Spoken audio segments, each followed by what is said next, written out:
November 1875. A secretary from 10 Downing Street is at a London mansion with an urgent message. Inside, Baron Lionel de Rothschild is eating a grape.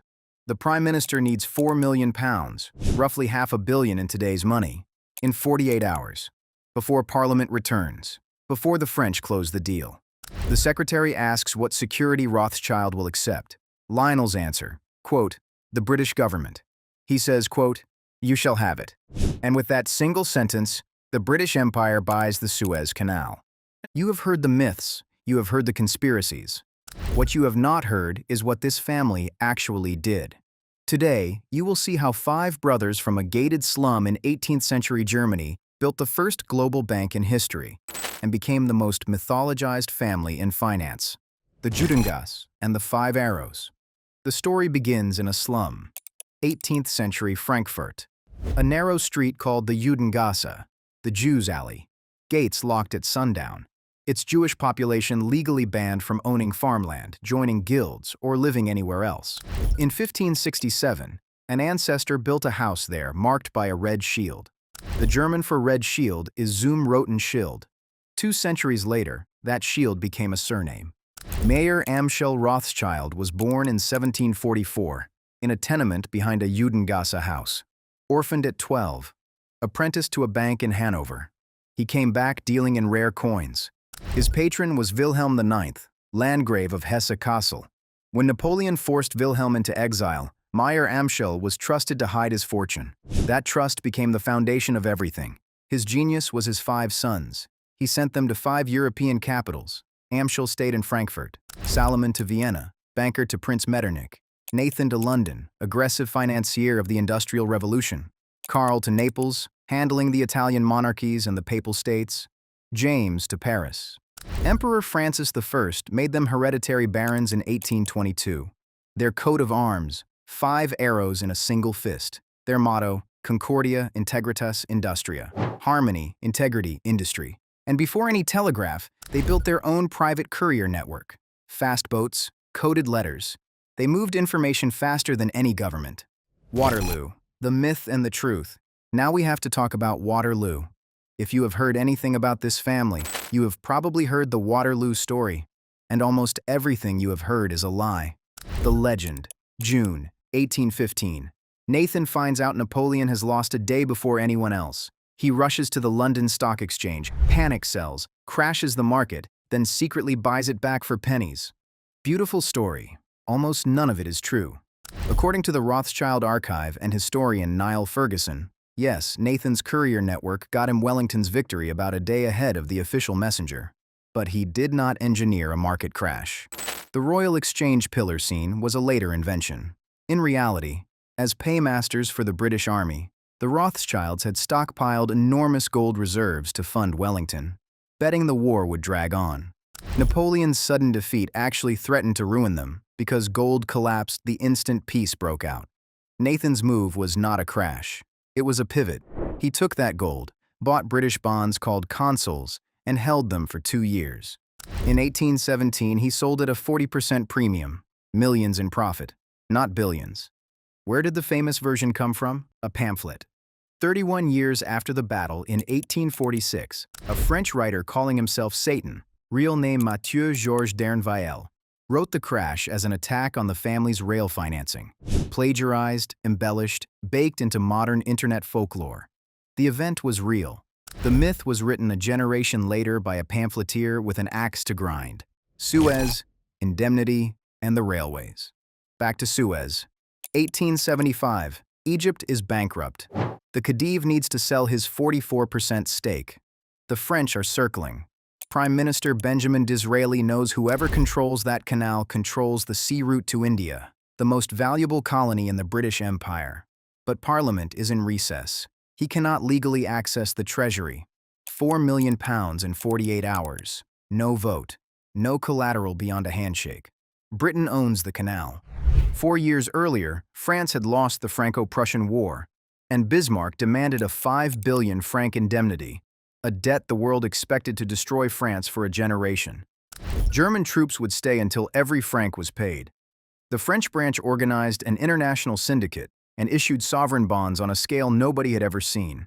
The entire $5 billion was paid off by 1873, years ahead of schedule. The occupation ended, and here is the part almost nobody talks about. War financing gets the headlines. Railways built the fortune. In 1845, Baron James won the concession for the Compagnie des Chemins de Fer du Nord. 200 million francs raised. Together, the English and French branches financed railways in Brazil, Russia, India, South Africa, and the early London Underground. Later, they bankrolled the diamond and gold consolidations of southern Africa, heavily backing Cecil Rhodes's De Beers, industrial capital, transformational by historical standards. Legault Rothschild, palaces and wine.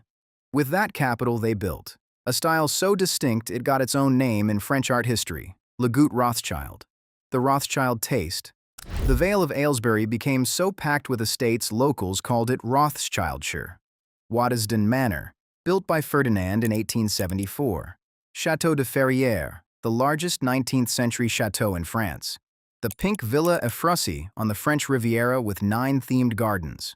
Halton House, today, an officer's mess for the Royal Air Force.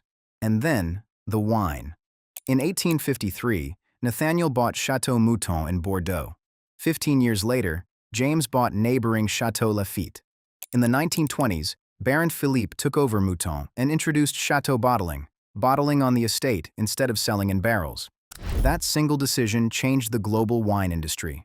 Philippe spent 50 years lobbying, and in 1973, Mouton was promoted to first growth, the only change ever made to the 1855 Bordeaux classification. Since 1945, every vintage has carried a label by a different artist: Picasso, Warhol, Francis Bacon, Jeff Koons. A single bottle of 1869 Lafite sold at auction in 2010 for over $230,000. Hanadiv and the Balfour Letter.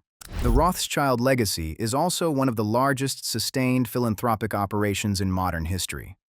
Baron Edmund James de Rothschild became so foundational to early Jewish settlement in Ottoman Palestine that in Israel he is not called a baron. He is called Hanadiv, the benefactor. When the first settlements in the 1880s were failing, he bought the land himself, funded the agricultural infrastructure, and founded or sustained Rishon LeZion, Zichron Yaakov, and Metula. That commitment culminated in a single letter. November 2, 1917. British Foreign Secretary Arthur Balfour writes a formal declaration of support for a Jewish national home in Palestine. He does not address it to a government or a committee. He addresses it by name to Lionel Walter, the second Baron Rothschild. The Balfour Declaration, one of the most consequential diplomatic documents of the 20th century, was hand-delivered to a Rothschild. In 1958, the family consolidated its Israeli philanthropy into Yad Hanadiv. The foundation builds state institutions, then hands them to the government for free. Yad Hanadiv built the Knesset, inaugurated 1966. The Supreme Court of Israel, inaugurated 1992. In 2023, it opened the new National Library of Israel. 3 state buildings, built privately, handed to the public. The 20th century, looting and loss. Here is where the story turns hard. The 20th century nearly destroyed this family.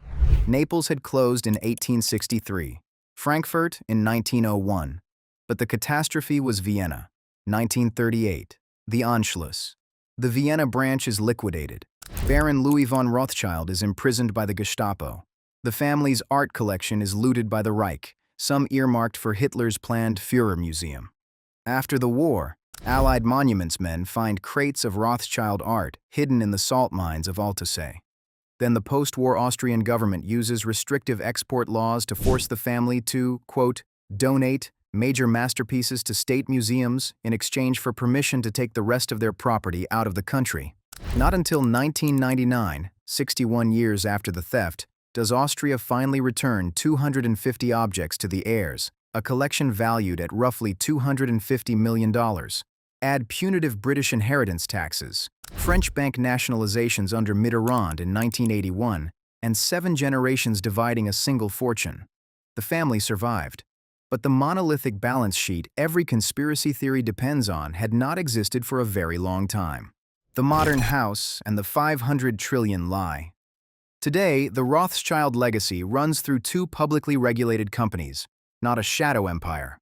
Rothschild and Company in Paris and London, direct descendant of the English and French branches that merged in 2003.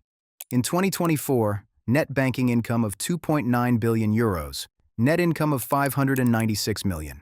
Executive Chairman Alexandre de Rothschild, seventh generation, took the company private in 2024. The second is the Edmond de Rothschild Group in Geneva, founded 1953, led by CEO Ariane de Rothschild, the first woman to run a major Rothschild financial institution.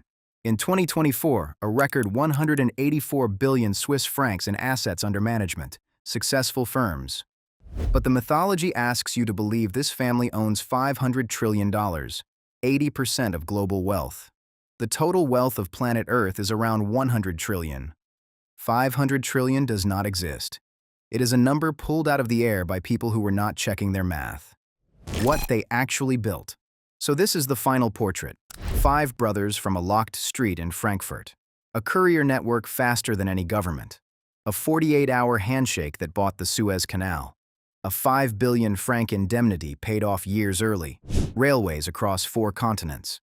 Chateau Mouton promoted to first growth in 1973. The Knesset. The Supreme Court of Israel. The Balfour Declaration. Addressed by name to a Rothschild.